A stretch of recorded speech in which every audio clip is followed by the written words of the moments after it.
বাস্তব জীবনের পরীক্ষা শুরু হয় তখন, যখন আপনি নিজেকে সবচেয়ে নিঃসঙ্গ মনে করবেন। আর সেই সময় যাদেরকে আপনার পাশে পাবেন, তারাই আপনার সত্যিকারের আপন মানুষ।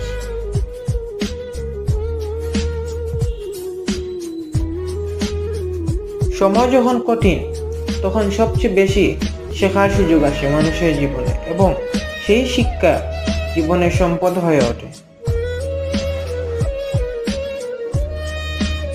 জীবনের সবচেয়ে কঠিন মুহূর্তগুলো আসলে আপনাকে প্রকৃত পথ দেখায়, সঠিক মানুষের সন্ধান দেয়। যে কঠিন সময়ে নিজের ভুল স্বীকার করতে পারে এবং শিখতে পারে, সেই হলো সত্যিকারের জ্ঞানী। জীবন আসলে এক রহস্যময় ভ্রমণ, যেখানে প্রতিটি কঠিন মুহূর্ত আপনাকে শেখায়